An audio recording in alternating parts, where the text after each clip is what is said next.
দেশের ক্রিকেটে বইছে স্বস্তির সুবাতাস, সেটা হোক মাঠে কিংবা প্রশাসনিক দফতরে। পাকিস্তানে প্রথমবার টেস্ট জয়ের ইতিহাস গড়েছে জাতীয় দল।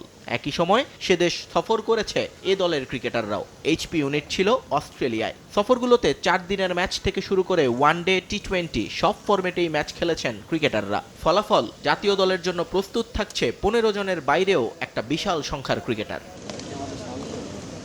কিন্তু দেশের বাইরে তো আর সব সময় অনুশীলন আর ম্যাচের সুযোগ আসবে না। সিংহভাগ সময় কাটাতে হবে এই মিরপুর আর একাডেমিতেই। তাই ডারউইনের অভিজ্ঞতা থেকে কিছুটা আফসোস ঝরল অস্ট্রেলিয়ায় এইচপি ইউনিটকে নেতৃত্ব দেয়া আকবর আলীর কণ্ঠে। কারণ দেশের অনুশীলন উইকেট আর মূল ম্যাচের উইকেটে যে থাকে আকাশ পাতাল পার্থক্য। আর এই কারণেই নেট প্র্যাকটিসে দুর্দান্ত আত্মবিশ্বাসী ক্রিকেটারকে খুঁজে পাওয়া যায় না মূল ম্যাচে। রাজশাহী, বগুড়া এবং চিটাঙে যখন আমরা খেলি তখন প্র্যাকটিস উইকেট আর মেইন উইকেটটা প্রায় সিমিলার থাকে, বাট মিরপুরে সেটা হয়ে ওঠে না কখনোই।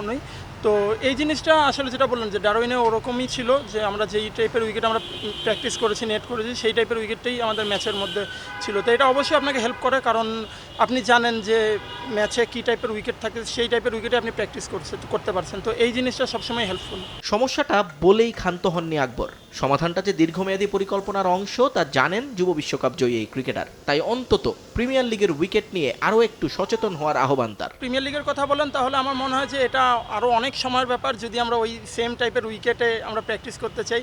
বাট আবার যেটা বললাম যে আমরা যখন চিটাং কিংবা রাজশাহী, বগুড়াতে খেলি তখন কোয়াইট সিমিলার উইকেট থাকে। তো এটা যদি বাংলাদেশের সব জায়গায় করা যায় আমার মনে হয় এটা অবশ্যই ভালো হবে।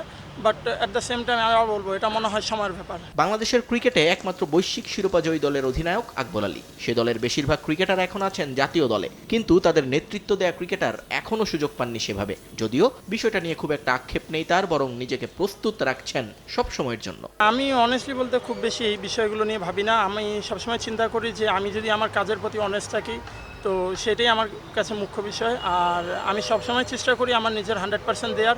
নিয়ন মোহাইমিন, সময় সংবাদ, ঢাকা। সবসময় চেষ্টা করি